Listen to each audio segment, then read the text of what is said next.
Hello and welcome to Take Your Time, a Persona 3 Reload podcast where we play Persona 3 Reload in real time along with the in-game calendar day by day, week by week, minute by minute. That's right, I look at the time on the clocks in the game and only play the game when the clocks say it's okay to. The clocks are my god, and my name is Jonathon Dornbush. Hello. I'm joined, as always, this week by my co-host Tom Marks. Tom, how are you doing? I'm good, but a little alarmed now. An alarm clock, if you will. No. There isn't a lot of clock motifs in Tartarus. Yeah. So one of my favorite visual touches in this game is the UI when it changes parts of the day and it's like a ticking clock. It's fantastic. So yeah, we're here to talk about clocks, watch faces, the whole shebang. We're like Silas and Heroes, but less murder. Oh. That reference that I just made, I feel like will have gone over 99.9% of people's heads. Not that they won't get it, but that it just won't hit. And for the 0.1% of people it hits, it's going to hit hard and targeted. I'm that 0.1%, baby. I mean, what a moment in time Heroes Season 1 was. Let's not talk about anything else, but my God, the phenomenon that Save the Cheerleader, Save the World was. Yeah. Hell of a time to be alive. Yeah. Wow. Man, you're dredging up a lot of memories for me. That was also at the peak of my into TV journalism time as well, getting into it and being fascinated by it. So that's for another show. This show, we're talking about Persona 3 Reload, specifically the days of August 10th through the 17th. Yes. A little bit longer of a week, but not really, in fact, whatsoever. It's like the shortest long week we'll probably do in this show. That's fair. Which, of course, brings to mind the topic I know people have been on the edge of their seats waiting for. That's right. We are going to make the damn time to talk about Miyamoto and the track team this week.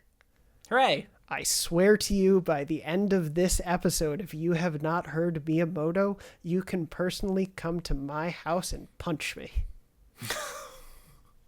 Wow. That's a risk I'm willing to take. I've had a little too much caffeine today. Only if you're subscribed to the Patreon. Yes. That's a perk. Yeah. Punching Jonathon in the face is a perk. That's on the Palace Ruler tier. Punch Jonathon in the face. One free admission. Speaking of the Patreon, this week of this show coming out, just because I want to make sure it comes out on a good day for people, the August bonus episode will be live this week. It is Tom and I running through a few of our what-if thoughts of if you took a different IP, whether that be a movie, a TV show, a game. Unfortunately, we did not get to any paintings. I'll spoil that right now. But we talked about other IP and franchises that we would like to see personified, to be turned into a Persona-like game. Yeah, it was a very goofy episode. But I think there's some fun stuff in there in terms of discussing what makes a Persona game, what defines that, what we find important within that formula, and how we would want to translate it. And then we go a little bit off the rails, but I think there's some good stuff amongst that chaos. Absolutely, yeah. It was a really fun time. Shout out to Default Titus and the Patreon who suggested that topic and that everyone voted on. So yeah, that'll be this month's. And then stay tuned for more information about the coming bonus episodes in the coming months. But yeah, look forward to that one. And of course, all the other bonus episodes, if you haven't listened, they're on the Patreon feed as well as video versions. So you can go over to the Patreon if you want to subscribe. That's patreon.com/takeyourtime. And that is where, of course, we want to give a confidant call out to all of the people subscribed at the Palace Ruler tier, the highest tier that you can patron us at, which is showing your support and love for the show. Helps keep the lights on, helps drive us and want us to continue doing the show. It means so much that you all support us like this. So a huge, big shout out and thank you to all of these members at the Palace Ruler tier. Akechi is a Jelly Bean, Astral Clock Tower, Brody S, Cameron C, Claudia R, Dallas, Damon, Dan F, Danimal Lover 01, Default Titus, Dexter, Goro Akechi, Keegan H, Michael V, Philip S, Programmer Sid, Sam K, Sarah M, Shade, Willie Wang Wang, and Zachary L. Thank you all so much for supporting us. And thank you to everyone who is supporting us over at the Patreon. If you would like to go over there, like I said, patreon.com/takeyourtime. You get early episodes ad-free, bonus episodes, and you get to be part of comments, questions, and supporting what makes the show happen. So yeah, thank you to everyone over there. Before we move forward, we have the pop quiz. Yes. Oh, I gotta figure that out. One sec. Oh, right. There it is. You're like, what was the question? Yeah. Yeah. So give me the question. Come on. No. The question from last week was, I brought back one of from season 1, my treasure quizzes, where I had a series of items from the section of Tartarus that we were in this week, or this section of the game, whatever we want to do. And I gave 5 real items and 1 fake one, and asked which was the fake one. So the items were Saddle of Aggression, Arrowhead of Control, Mirror of Grief, Shackles of Depravity, Necklace of Fantasy, and Balloon of Feuds, which I already outed as a real one because it's just such a good name. From the Patreon, Sable guessed the Arrowhead. They said, I distinctly remember, picking up the saddle, but nothing beyond that, so I'm really just guessing, which I get. Fair enough. Yeah, they're honestly all weird names. Yeah, Arrowhead is actually kind of where I was going as well. Okay, Arrowhead of Control. So, what are you going to make me feel bad about as being the real answer? So, the real answer, or the real fake answer, the one I made up to fit into this group, was the Mirror of Grief. Oh. Which is a name I got by flipping through popular Magic cards and combining the names. So for those who play Magic, Fable of the Mirror Breaker and the card Grief. Honestly, if there was both a Mirror cards, of Grief, I would cards part of a popular strategy called Scam, which I got you. Oh my god. The layers to this pop quiz.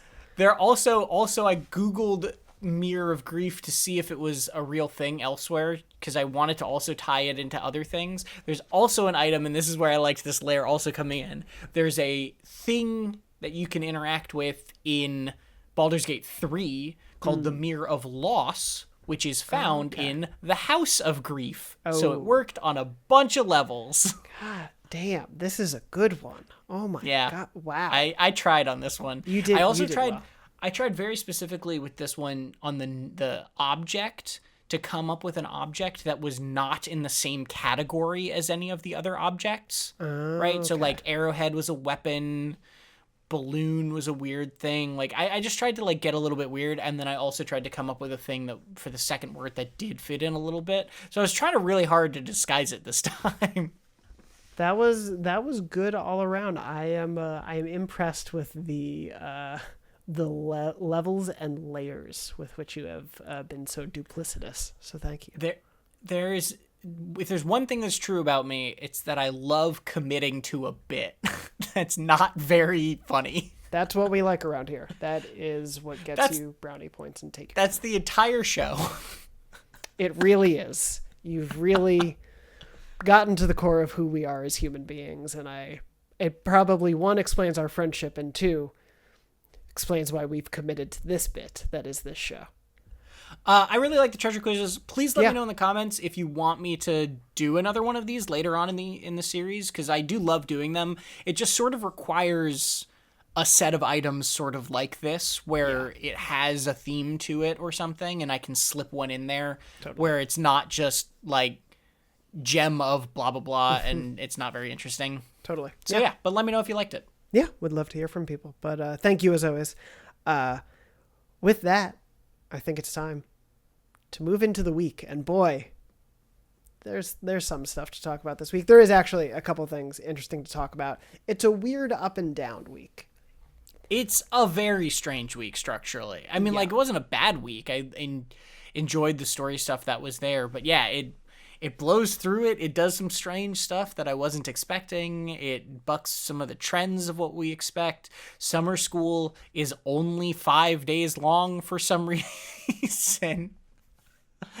I don't understand summer in this city. but I won't question. I'm just going to chalk it up to cultural differences and move on. That's fair. And it has nothing to do with the song Summer in the City, unfortunately, which you just made me think about and is now stuck in my head.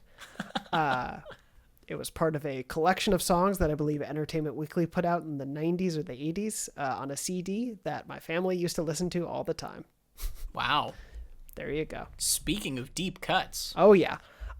Anyway, moving on from there, let's actually talk about this week of Persona, which is, yeah, we've got some of the academic summer school stuff to talk about, but we also have a fun little festival, some dark hour stuff. There are things to dig into here, but we also have some questions from all of you.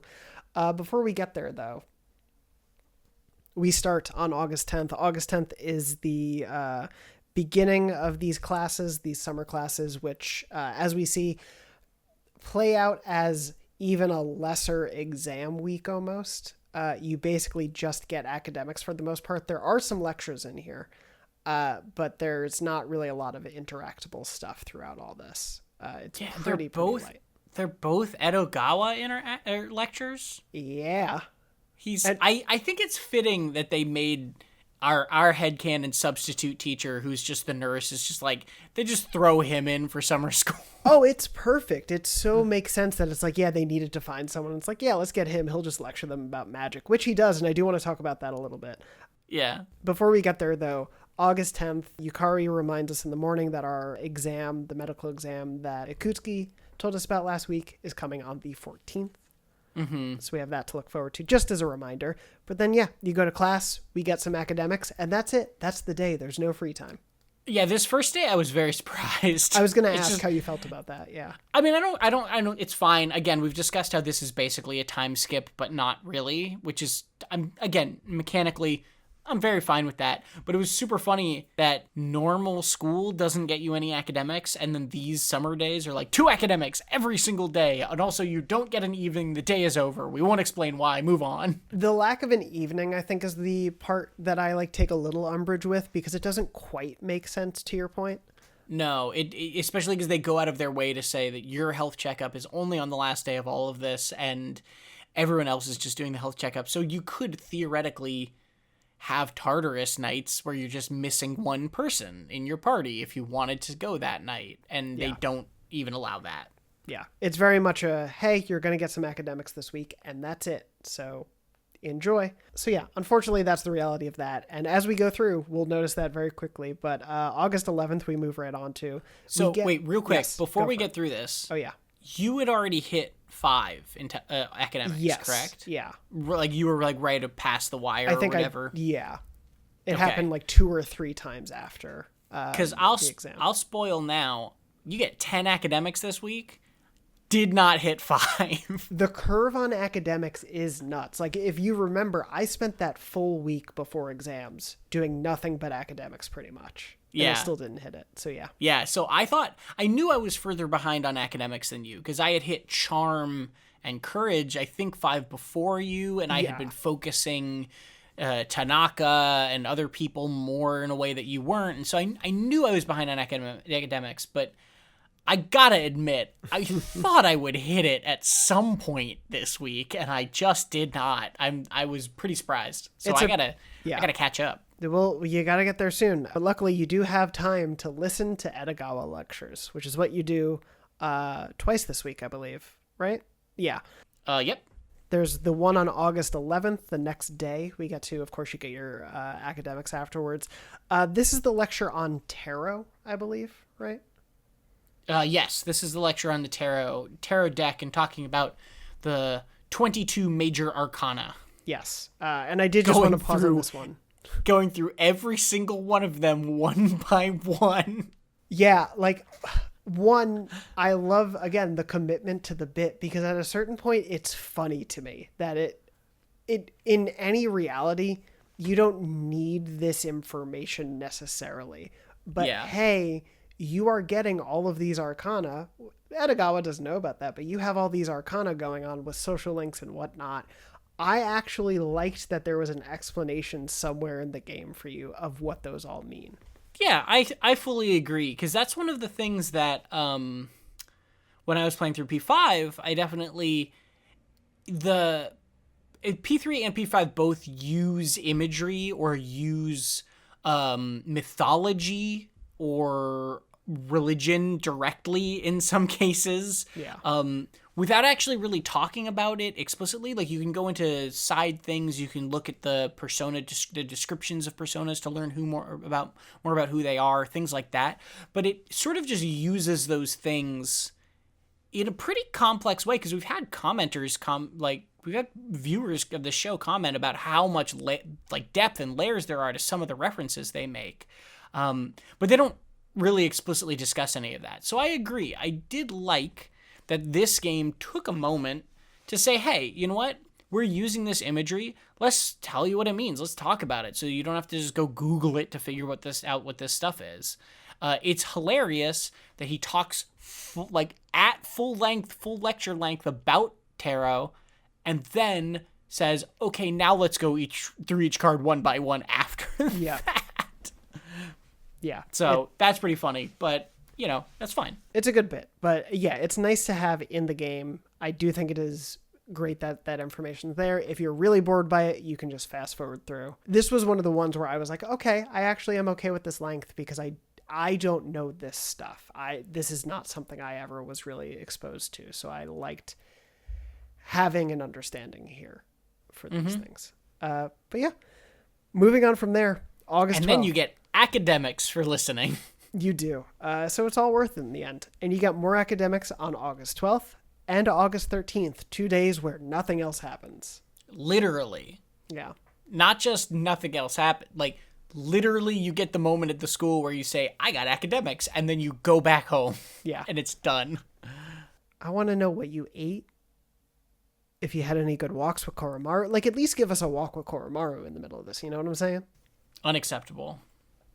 They give us the pup and then they take the pup. How dare they? Moving on from there, though, to August 14th, we do get another Edogawa lecture. I will say I did not write down what this one was actually about. So it must not have been super important to me. But I didn't either. It literally just says Edogawa again in all caps. That's my only note. Well, apologies out there to the Edogawa stands. We did not remember that. Which one is this? It was about Kabbalah. Oh, yes. Yeah. It was a little more in-depth about Kabbalah. Right. Yes. Thank you. I did remember that. Yeah. I didn't write it down because I was like, we've talked about the mention of Kabbalah before, so I just kind of moved on from there. But yes, thank you very much.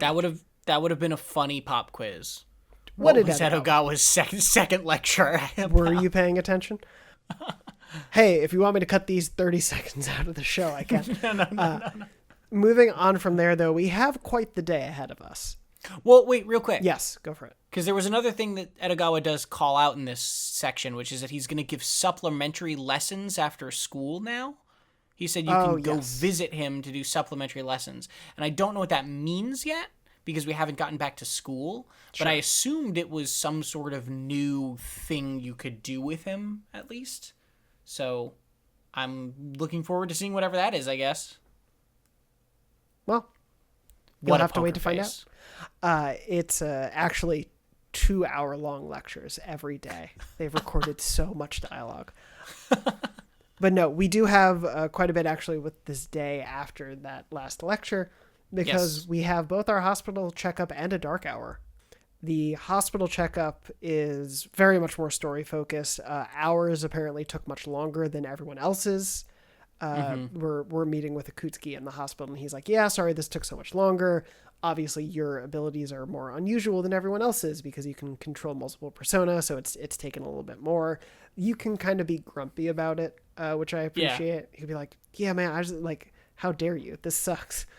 1 checkup per persona. Yes. Oh, God. I have just a list of like 30. It's a rough day.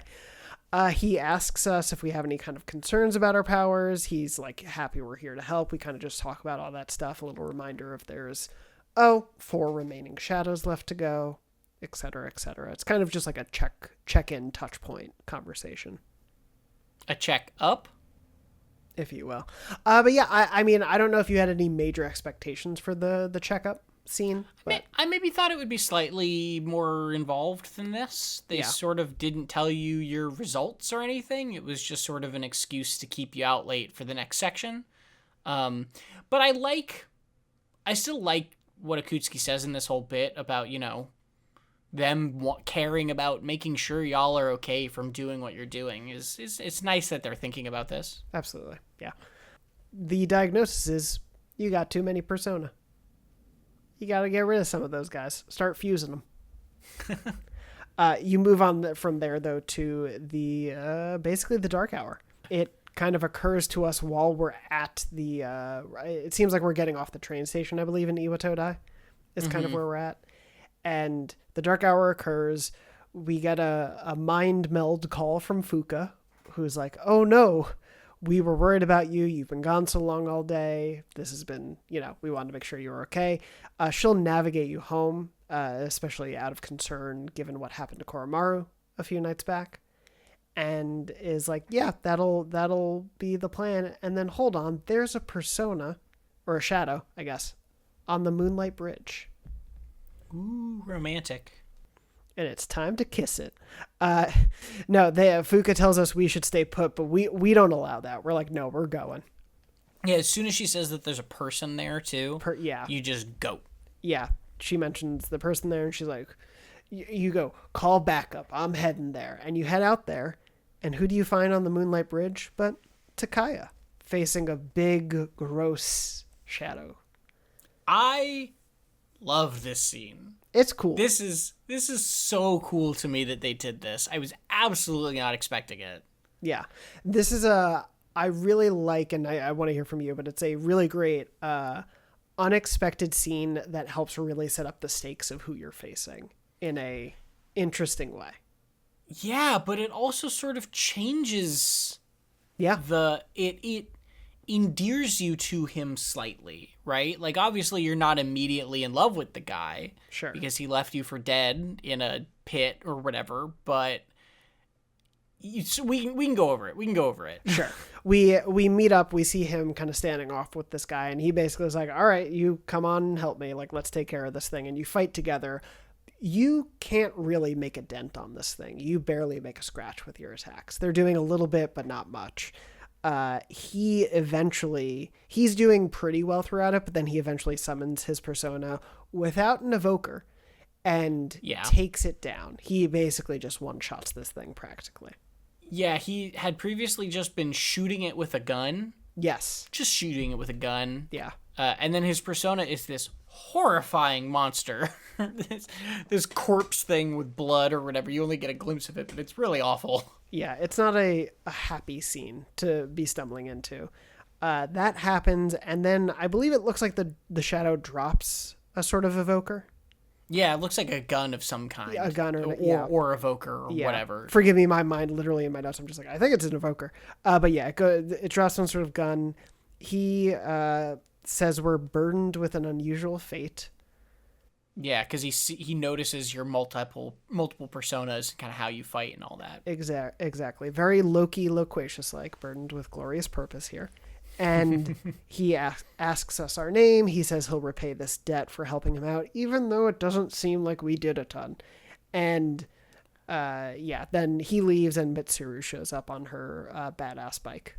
Yeah, him saying that he wants to repay you is very interesting, because it shows that this guy has some sense of, honor is the wrong word, but like responsibility, or he's not just a heartless murder killer guy to some extent. He feels like he has a debt to you. That's I don't know. It changes my perception of him. He's not fighting you in the grander scheme because he hates you. He just doesn't like what you are doing. Yeah. But I think he also, from like what we've seen, he sees like the way you look at a situation as malleable. And so he is like, I do think he hopes maybe in the long run, do you agree with him? But, right. He, to your point, he respects it. He understands the situation at play here, and his goal is not to kill us. It's just he doesn't shoot you in the head, which he very well could, and which the very first scene you meet him in, it's very clear that he likes people running away from him while they die. Right, like he's not he's a cold person, and so this is a lot, not warmer, but you know what I mean, less cold than I was expecting from this interaction. No, totally. He's still very cold because he's not wearing a shirt, but yes. It's summer. Hot night. True. Well, Romantic those summer nights on the Moonlight Bridge. It's a romantic scene, if you will. Yeah, no, it's a really cool moment. I really love it a lot. I don't know if you have any other major thoughts. I obviously don't want to like lean in any direction, but I think it's a very cool scene. No, yeah, you get picked up by Mitsuru, right, and explain the situation on the way back, but then that date just ends because this game loves doing that. You're right. It does. It goes on to August 15th. And we move on where Mitsuru wants us to take it easy that day, we learn. So there's not going to be any Tartarus given the past evening and all our hard studies. So that's not going to happen. They do want to look into Strega, with Ikutsuki. So that's kind of on her mind, especially after the evening's events. But it's the last day of summer school. Mm-hmm. The end of our arduous journey through school has arrived. I don't buy that you could have learned 10 music notes worth of stuff in 5 days of summer school and then go back to a week of summer and then school starts. I don't know. He crammed a lot of cards into that one lecture. There was a lot of arcana. So it's like a very 1 week on, 1 week off summer. It's a strange one. It's not an ideal summer vacation, that is for sure. But so it's the last day of summer school. That happens. Your shopping finally arrives, conveniently on an different day. How sweet of them. It's really nice of them to be so considerate. And then we also learn about there being a summer festival tomorrow and a film festival on Monday, I believe is what's stated. And then you do have a free evening and day, right? Yeah, but not a day. No, you have an evening. No, evening. Thank you. Yeah. Just evening. Just evening. So what did you do? I mean, you know what I did. Slept. Just went right to bed. Don't disrespect the doggo that way. We all took Koromaru for a walk. Everyone out there in the audience, whether you did or didn't, you took Koromaru for a walk. Yeah. I walked Koromaru specifically. I wasn't sure what I was going to do because I think Junpei also could garden and I was interested in that. Yeah. But specifically, Koromaru was like, Aigis wants to come this time. And I said, oh, I want to see what that's like. So I did that. Yeah, this is a different take on a Koromaru walk, which is very cute. It's less about an outside person that we meet up with. It's more about the conversation with Aigis. You get to have this kind of nice chat. I assume it's the same conversation we talked about, the summer festival, wearing a yukata, all that sort of stuff. She really talks about wanting to go, and Koromaru finds a little gift for you. Yeah, you get some incense because you're at the shrine, so he went and stole incense. Oh, you got a topaz? I got guard incense. I want a topaz. Interesting. Huh. I'm surprised that's different. Yeah. Cool. Well, I got a topaz. But yeah, it's a cute little conversation. You get to learn a little bit more about Aigis. You get to hang out with Koromaru more. It's fun. Yeah, you get to see her in her civilian clothes to disguise that she's a robot. Yes, very true. It's a good, nice little scene. Mm-hmm. And then you move right on to the big day, August 16th, the festival. Which again is a day where I figured we would get an afternoon and not an evening or something like that. And it's just all this one thing. This whole week is just very quick. Yes. We go right into the festival after you get some texts. Yeah. Who did you get texts from? Mitsuru, Yuko, and Chihiro? I got the same. Okay. I was curious if there would be any difference. So who, of course, did you take? This isn't a question. I'm hoping you chose because I chose specifically knowing Tom has to choose this person, so I'll choose someone else. Yuko. I'm teasing. I chose Mitsuru. Yeah. Yeah, Mitsuru and Aigis, technically. Sure, of course. Yeah, I went with Yuko because I did go with Mitsuru the first time around. Oh, cool. Yeah. So we can discuss how different they were, I guess. We can, because actually I do think we might have even gotten a comment about that for someone who reloaded it and tried it differently. Oh. But so I went with Yuko, you went with Mitsuru / Aigis. Yuko doesn't wear a yukata. Okay. She feels sort of like, oh, I guess I maybe should have worn one, but whatever. I'll just go through mine and then you can go through yours. We split some takoyaki, but there's no octopus in it, we think. The person at the stand is like, why don't you eat it and find out what's inside? Which is a real weird way to sell a delicacy. We split it, and it's very tough and chewy. And that's kind of the end of it. We don't know what it is, but then we move on. Bummer. We go to a mask stand. She talks about how she always used to get the ones from a superhero TV show, which is very fun. We then go to a lucky draw stand where there's winning tickets you can kind of shove your hand in for. She's a sucker for this kind of thing, she says, so I dig all the way to the bottom and won her a kaleidoscope. Frustratingly, even though by all measures, this is a date. Yeah. I'm sorry, this is a date. I win the kaleidoscope. I'm so mad I knocked something over. I don't give her the kaleidoscope. There is no option to say, I won this for you, even though you just told me you love lucky draws. Well, I am an asshole. No, you wanted to show off that you could win the draw. Hey, stick with me, baby, and these could be yours someday. The gift was witnessing you. That felt gross just saying it. I mean, that's how it plays, unfortunately. But anyway, so I just wrote down, I'm like, why can't I give this to her? She says she has a fun time. The night ends. She's like, oh, we should hang out more like this. And then we go back to the dorm. And that's it. So what did you do? So similar structure, different jokes, I think. It's like all the same scenes. There's this very funny line where Igus is sort of running off and you're like, you can say, maybe I should hold your hand to like, you know, just as like a comment you can make. And if you say that, Igus makes this gag about, like, if you mean to restrain me by holding my hand, know that I can remove it from the wrist or something like that. Like, it's like a really good little bit. It's very fun.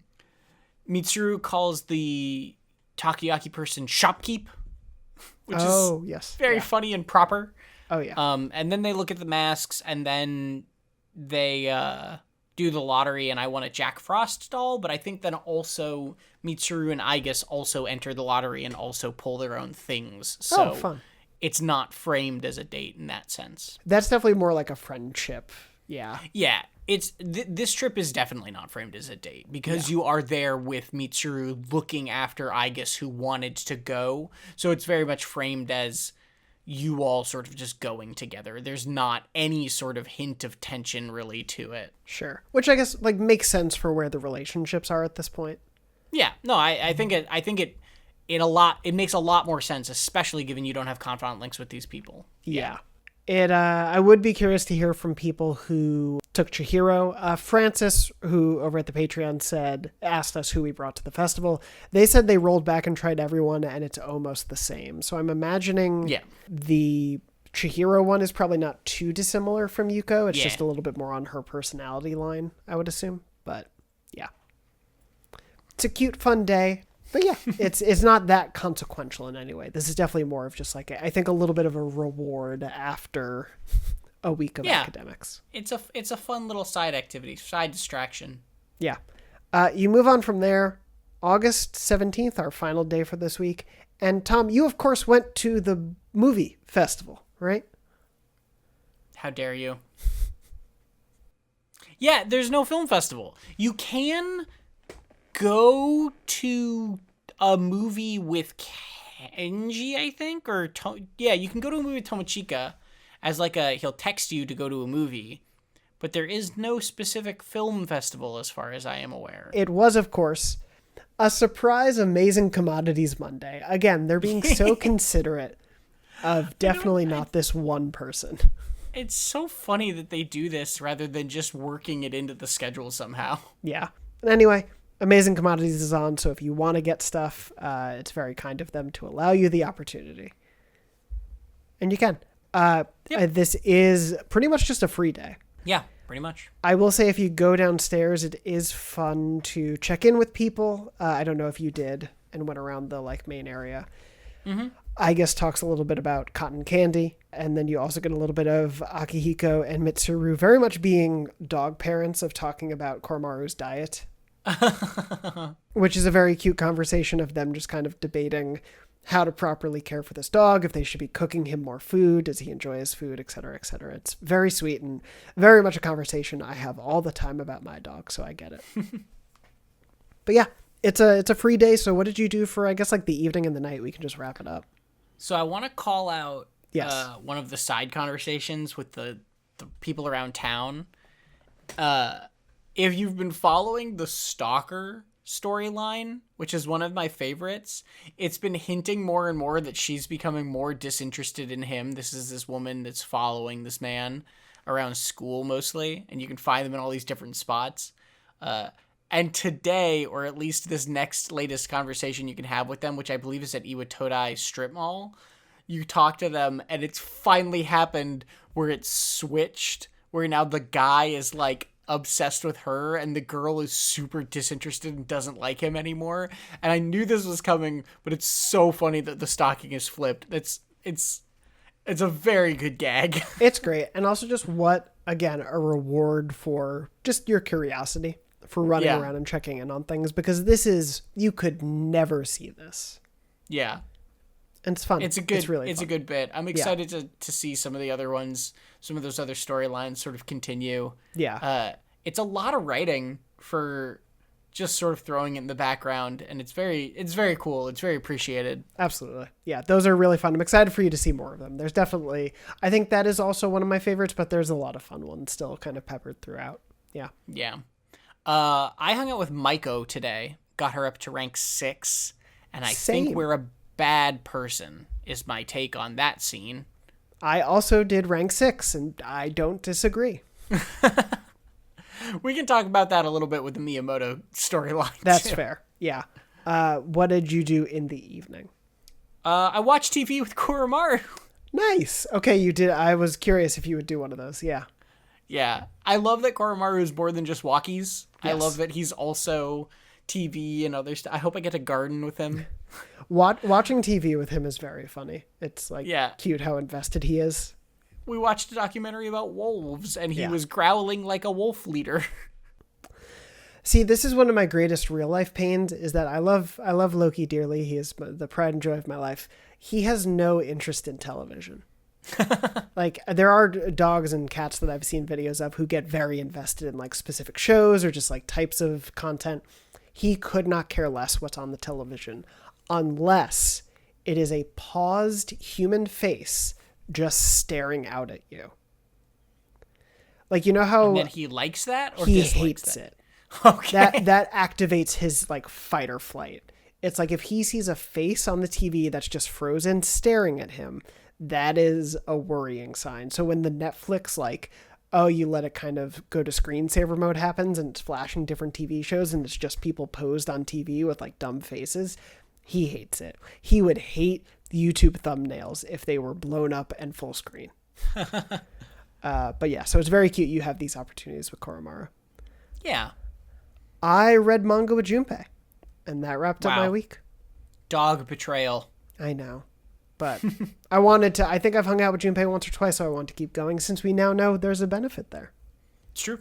Yeah, it's fair enough. And that's the week. That's the week. We've done it. We got through our wonderful summer school. We learned about some arcana. We went to a festival. That's the whole episode. Good night, everybody. That's it. Goodbye. No, we do, of course, have some time for Miyamoto. Would you like to do questions or Miyamoto first? Let's do Miyamoto first, and then we'll touch on questions. Cool. So, yeah, obviously, spoilers for the next few minutes. I'll put time codes in the description. But we are going to talk about the entirety of the technically track team, parentheses, Kaz Miyamoto. Right. Storyline. This is one of the earliest ones, of course, that you can get to. You get to it while it is around the track team at large, and you do go to some track practices and things of that nature. The character growth here is very specifically around Kaz and his journey. So, and similar to the Kenji, the Tomochika one we did, we're not going to go through every single scene in depth detail. we're just going to sort of talk about the big beats. Exactly. Especially because I think with this one, there are some pretty short Miyamoto scenes. Yeah, I mean, that's the thing I've been noticing sort of generally about some of the social links is that they are very focused on an event or a thing happening, and some of these social link rank ups can literally be, I think I've talked about this with the old couple, they can literally just be like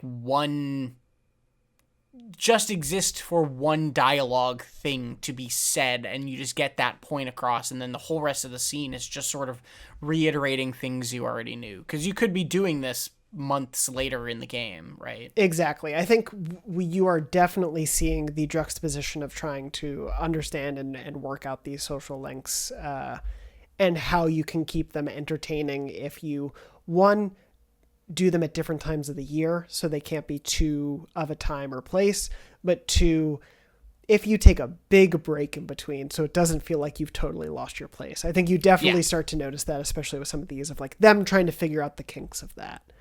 Yep. The Miyamoto one is largely focused around his desire to be great at track, to be a great runner, and you learn about his motivation for doing so. You learn why he's pushing himself to the degree that he's hurt himself. Yeah. And potentially, yes, and potentially ruining his career by going forward for a sort of short-term goal, because he wants to, is it his little brother or his cousin? I think it's just like nephew or cousin. Okay. Yeah. He wants to show him that you can achieve your dreams, to inspire him, to keep him motivated, to show him. Yeah, because the kid got in an accident and can't walk. I believe so. And so he said, if I win this tournament for you, you gotta walk. And otherwise he's not motivated. And so he's got this giant weight that he put on himself of if he doesn't win this tournament, then, you know, he's failed this kid and this kid will never walk again. Yes. Which is a huge weight to put on yourself. He's taken on quite a burden that a therapist would have a field day unpacking. And it is one of those things where you get to go, yeah, man, you better. You keep going. Push that knee. Yeah. I won't tell anybody that you're hurting yourself. I'm going to harbinge this secret and make sure you potentially destroy your leg to inspire a little kid. We were just talking about it with Maiko, and we won't go into the details of that, but like this is definitely indicative of the same problem I had with the Kenji storyline of like the quote-unquote correct thing to say, the thing that they most want to hear that will save you the most time with confidants or whatever, is to encourage really irresponsible behavior pretty consistently. Yeah. It is very consistently, you need to like tell him, don't slack off, don't quit, like keep going.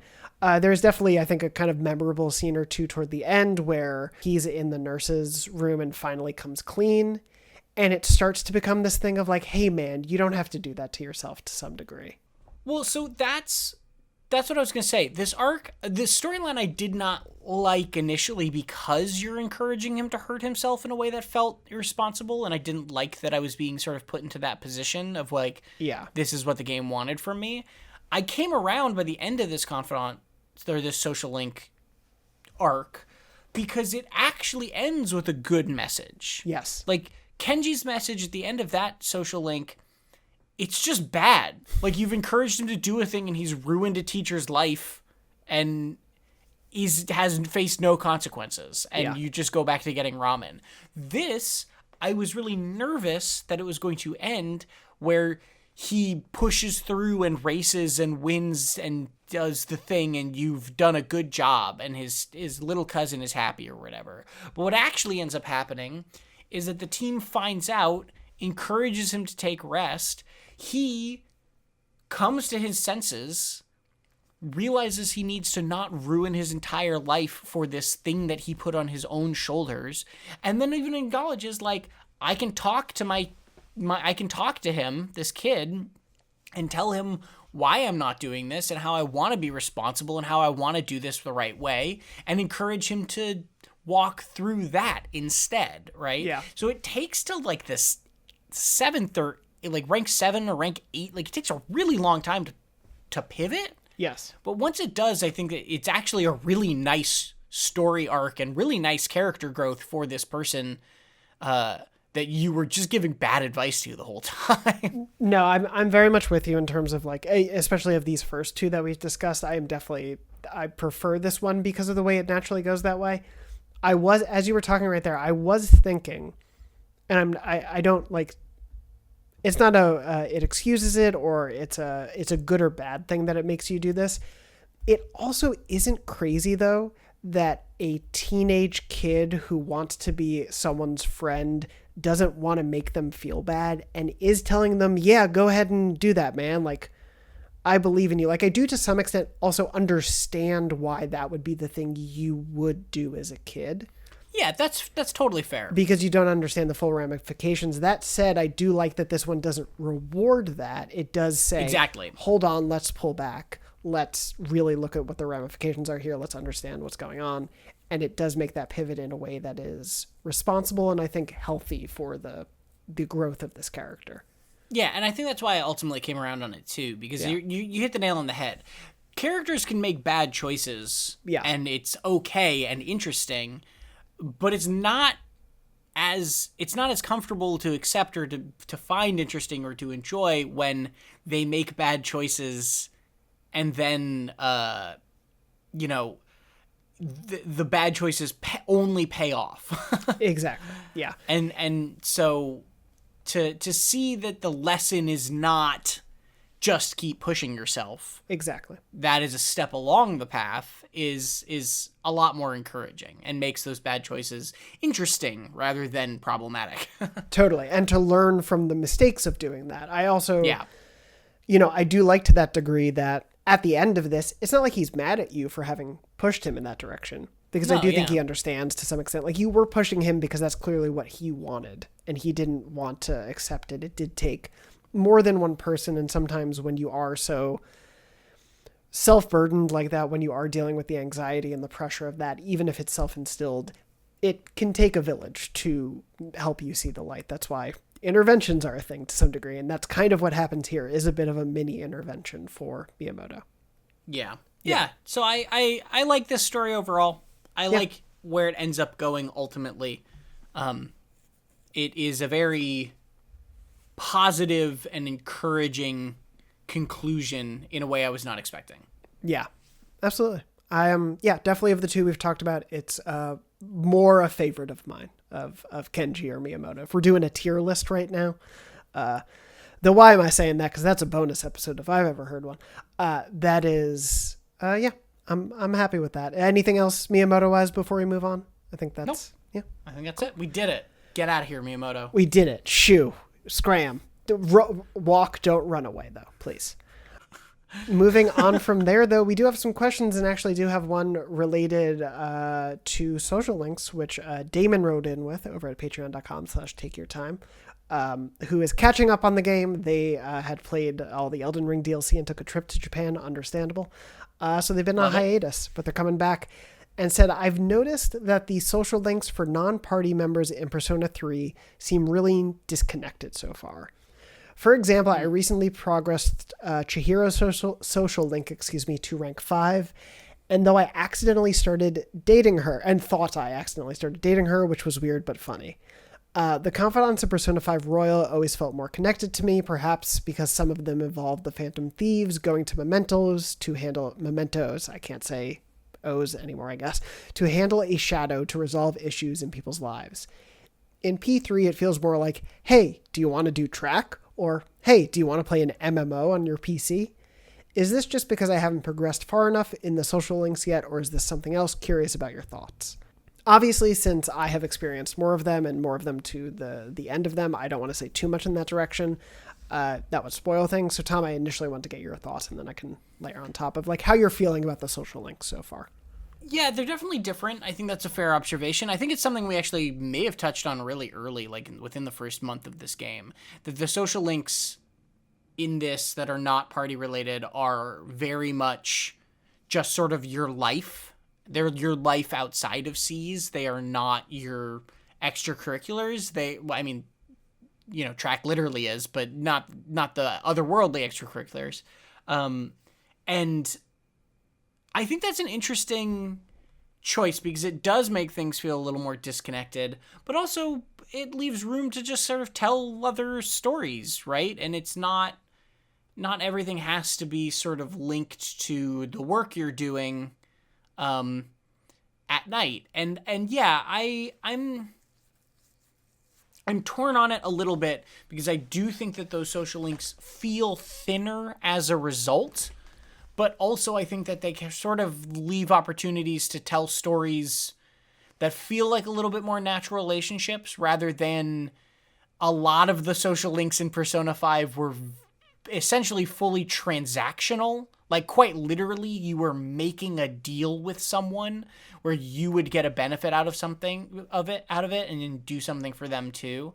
And so the fact that these don't feel like these aren't literal deals with the people means that they are less relevant to what you're doing, but they also are a little bit more just sort of, hey, who's this person? Let me meet them and be friends with them. Yeah. No, for sure. I think, it's hard because I do have very complex thoughts about this, having seen a lot of them through to the end and sure in the totality of the game. So trying to remove that from that, I think at this point in the game, I very much understand where Damon is coming from and think it's not a weird feeling to have. I think, again, it's one of those things where I always come back to the idea of like, this is 2 generations before the Persona 5 social links confidants that we experienced, and the team's work on those types of mechanics, their thoughts about integrating them. We've obviously seen a change and evolution over time, and we're seeing an earlier point in that timeline of them because they obviously wanted to keep the original forms of them as much as they could. Even with that removed, though, I do think an interesting thing that Damon even points out, and maybe a way to help get some enjoyment out of them more. Again, I'm not trying to say whether or not they're better or worse because I don't want to impact where the rest of the game goes.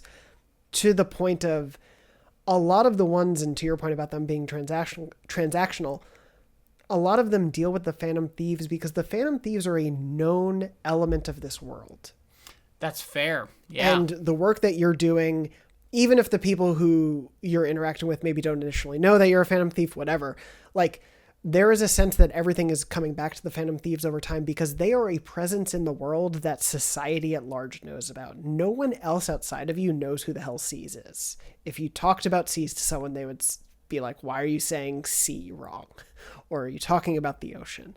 Like, they don't know that. And so what that leaves you with, because the game isn't interested at this point in exploring Seas as a known quantity in the world, the option is to either have people within Seas as confidants, which we've seen the hints that those are coming, but they're gated, or you have to have the opportunity outside of that. And so where else is there to look? School, because that is what the basis of your life is day to day. You are a school kid. So it does create a disconnect if you want everything, I think, to really matter to that central story and to your character's growth there. Yeah, I think the thing that for me would make me like this social link structure a lot more, and the thing that I think really is the key piece that's missing from the later iterations of this system, is the social links giving you stats or abilities or something like that. Yeah. Because that, I think, even if they were their own disconnected stories, but you were learning something from these relationships that was then helping you in the dark hour, that would make it that would just tie everything together mechanically. Yeah. So that's maybe the piece that I'm missing more than anything else. The actual sort of disconnect, I don't necessarily have as strong of an opinion about at this time. But I can very much, from Damon's viewpoint, also understand how that would impact your enjoyment if you are looking for that inflection point of everything rolling back in. So I would say, keep going, obviously, overall with them. If you're enjoying the rest of the game, it's important to level those up just because of unlocking new persona, I guess, is a big benefit. Plus, you need to spend your time somehow. The last thing I'll say just also, too, is I do think to a certain degree, and I think we might have mentioned this earlier as you mentioned, a lot of your first confidants in Persona 5 are people you have to care about because they are part of your team. Yeah. You really don't have to care about Kenji. Nor do I. Yeah.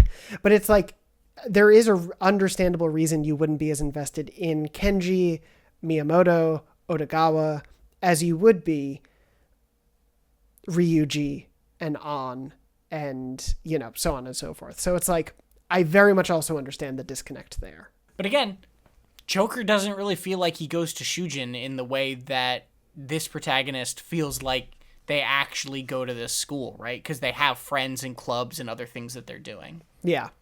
No, that's fair. But I hope you end up enjoying them more in the long run, Damon. But I think this is a conversation we'll also want to revisit as we go further on and see more of Totally.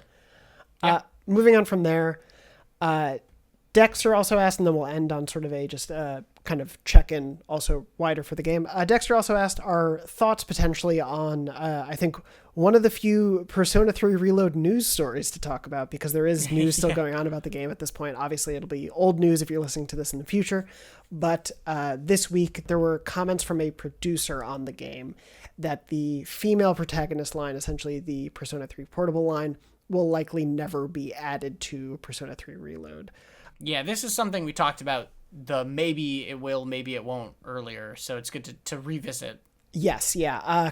The series producer, Kazuhisa Wada, told Game Informer, rest in peace to Game Informer as well, that he was really sorry, but it was likely that the inclusions of the female protagonist would likely never happen.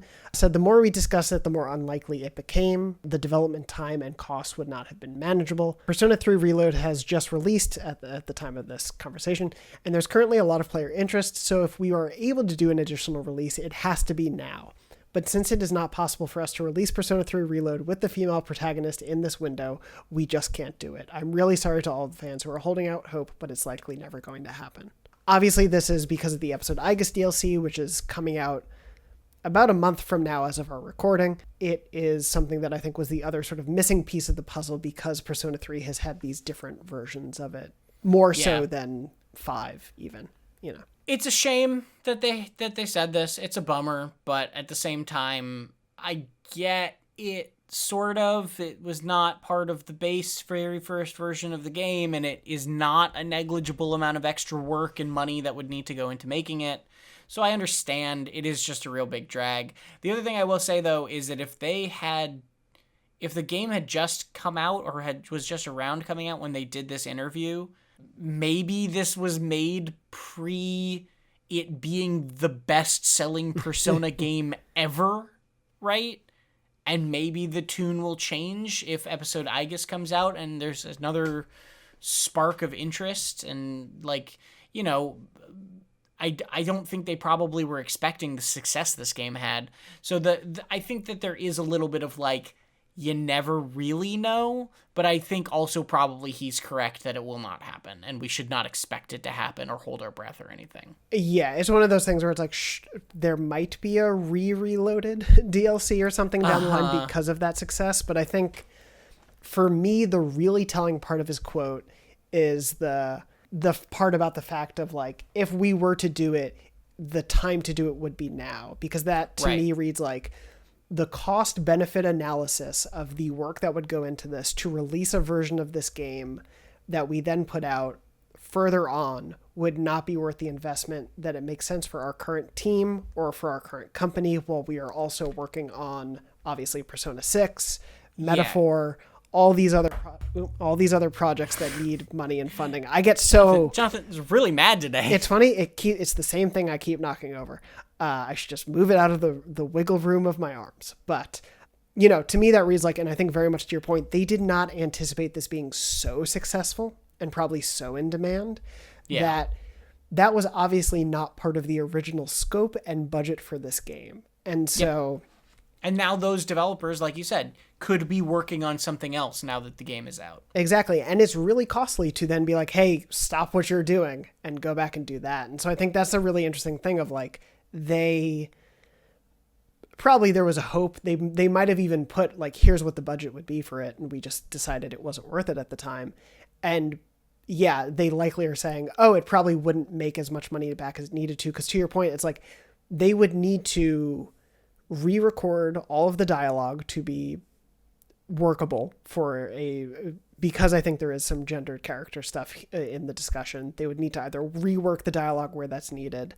They would need to figure out they would have to bring back the studio that did all the 2D animated cutscenes to redo all of those with a new character involved in them. It is a non-negligible amount of work. It is a lot to do. Yeah. At the same time, it can be a huge bummer. I don't disagree there. Like, I do wish that this were the quote-unquote definitive version of Persona 3 in all of time and space. It's a thing where I feel like if they had known it would have been this successful, they would have budgeted for it. And it's a shame that they didn't. I really wish that they had budgeted for it. I understand that games cannot cost infinite dollars to make. Sure. But I do wish that they had budgeted for this. Yeah. It is. Yeah, it is. It can simultaneously be understandable and a bummer and frustrating at the end of the day. So, it does sadly, in the capitalistic world we live in, open the room for, hey, we heard you. We're doing it now. It's going to be a lot more money for you, but we're doing it. Screw that. Fan mods. Some fans just turned all of Fallout 4 into a brand new Fallout game. So that's true. Never say never. Anything is possible. It is very true. So we'll see if we are covering the fan mod or the Persona 3. What would be a good reload ×2? I don't know. Reloaded? Yeah, I guess just reloaded. Not great for SEO, but... No. Reloadist. It's the most reloaded game. But yeah, bummer to hear, but it's at least a more, I think, definitive answer for the time being. Wait. I got it. Go for it. Persona 3 She-Load. No? He looks upset. Ladies and gentlemen, that's been our show. No, I enjoy it. There's a podcast I listened to where they were talking about musical parodies, and they talked about, or just stage parodies. Hamlet, of course, would be Hurlet. And then Hamilton would be Hurleton, which is just very funny to say. Shout out to the neighborhood. Listen, I love that show. Anyway, last but not least, to wrap up, Austin said, question for the episode. How are you both feeling about the pacing at this point in the game? After the full moon and without a longer summer vacation, without many of the schoolmate confidants in the summertime, and without bespoke palaces to prep for. Sorry for another Persona 5 comparison. It's all right. We do it all the time. To them, the daily routine has felt a little samey. I still love the characters and learning more about them, but I'm feeling like the pace that we're learning more has gotten pretty slow here. So I'm just checking in. How are you both feeling at this point?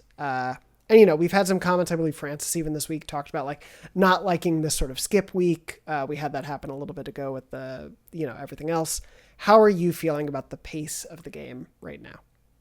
Okay, so this is hard for me, and I'm more interested to hear what you think, to be honest, Jonathan, because I think the conclusion that I have come to after, 4 months of doing this show is that while I'm still enjoying doing it and I'm still enjoying the silliness of playing this game this way, I think Persona 3 is just not as well suited for playing week to week as Persona 5 was. Not saying that game was well suited to it, but it feels I am having trouble telling if the pace feels slow or if the pace is slower, but the game is also half as long. So if you're playing it in a normal cadence, the pacing would feel fine. You know what I mean? I can't, because this is my first playthrough, I can't untangle that in a way that I usually can. Yeah. And I will say, I think that's, it's hard to remove that, even if this were your second playthrough. It's honestly a little hard to remove it for me because it is very much impacting the way I feel about the story reveals and stuff. This is obviously not the way this game was meant to be played. So I think, trying to remove that from it, I did play my first run probably over, 3 months, I think I played it over, which is much different than the longer that the game is. 8+. Yeah. Without spoiling too much, I think the ramp of this game is just so different from Persona 5 that Persona 5 benefited and worked more well in this way because it was more TV episodic. The crescendo to each palace was more impactful than the crescendo to each full moon. We have definitely talked... Oh, sorry, go ahead. No, I was gonna say I guess to that end I can at least what I can analyze is the cold hard numbers, which is that I've been playing this game for around 40 hours already, and it does not feel like a ton of stuff has happened. Yes, which is regardless of the cadence you're playing at, sort of indicative. Yeah, I feel like it would. I honestly think it would feel less true if you were playing this in a more condensed fashion. Yeah. I do think it wouldn't feel like things are dragging on, because I will say, like, some of our biggest revelations that we've talked about, not to take away from them, I really like this game. I'll talk about like my overall feelings obviously once we get to the end. I really like this game. I don't think it is unfair to say that the first 4 or 5 months just less has happened to a degree than happened in Persona 5. And I will say, you said dragging on. I have not felt like it has dragged on. Okay, good. I could see it feeling that way, I guess. Yeah, I don't think that the pace is unpleasant to me. That's good. That's good to hear. It is just definitely taking its time. Yes. Get it? It's like the show. He said the title. That means it's over. That's actually the end of the show. These really were the days of our lives. Boy, did I enjoy every one of those cheers. I think the game will continue to ramp up, and I think to where it ramps up is worth experiencing. I don't want to say too much more than that, because I think it's a disservice. Obviously, we're not going to stop playing. But I can very much understand that sentiment, both from you, both from Austin. I think this playthrough has allowed me to appreciate some of the smaller things and some of the seeding that works really well. It is just definitely, the heights of it are different. I do think there's a lot of stuff I want to say why I think it is different, and that it's not necessarily a good or bad thing. It is just, it's a different experience. And I do think there's a preference bit going on there. I really like the back half of this game. And so I'm excited to get there. Will it be nonstop? Probably not. There will still be some down points, but will you probably get more of a cadence of things? I would say yes. Great. I'm not worried. Will that be in the next couple weeks? Maybe not. Is it still worth pushing for? Yes. Yes. Cool. I want to talk about those things. I said, I'm not worried. Yeah. You know, I'm not looking for the door, if that makes sense, in any of this. Even if it feels slower, I'm still enjoying myself. I still think it is fine. Yeah. Right? It doesn't feel egregious to me by any means. For sure. What I do think is there's very clearly a difference in pace and expectation of story and all that sort of stuff between 3 and 5. I would love to know where 4 falls. Yeah, me too. If it is more one-sided, if it is not, if it is smack dab really in the middle, I'm very curious. And I may or may not have downloaded 4 because I need to satiate that curiosity. But nice. We shall see. But hey, that's always maybe a next year conversation. Anyway, those are pretty much all the questions or comments I grabbed. Thank you to everyone who wrote in this week. Thank you to everyone who's been writing in over the weeks, over on the Patreon, over on YouTube. I do know we've also gotten some emails recently. We might have some free time coming up, so can read some of those as well. But thank you to everyone who has been writing in. We appreciate it so much. Yay. Tom, before we wrap up, give me that pop quiz. Were you paying attention in Edogawa's lectures? Oh, God. Go for it. We went over exhaustively that there are 22 major arcana in a tarot deck. Sure. And here, my question. Yeah, no, let me get it for you. The Empress increases your multiplier. The Emperor allows you to get 2 more tarot cards. The Hierophant gives you bonus. Go ahead. My quiz is quite simple this week. How many cards total are there in a modern tarot deck? A fact Edogawa drops on you and actually mentions a couple times, but I'm just looking for the total number of cards in a modern tarot deck as given to you by Edogawa.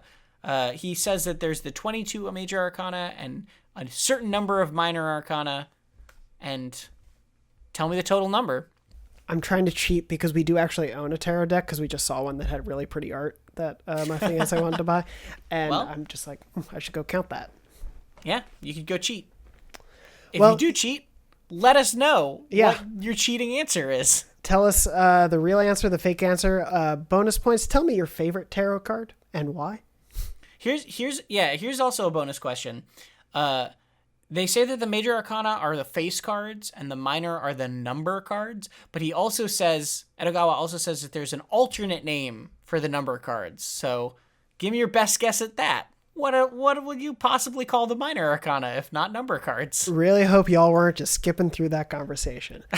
Whatever it may have been, send in your real answers, send in your fake answers, send in whatever answers you have over on the YouTube, over at Patreon, over at doorknowledge@gmail.com. The YouTube is Mitsuru's good little cards. Yeah. Oh my God, please.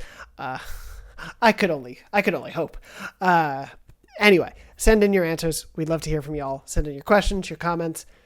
Find us on social. I'm at JM Dornbush. He's at Tom R. Marks. We're places. We're doing things.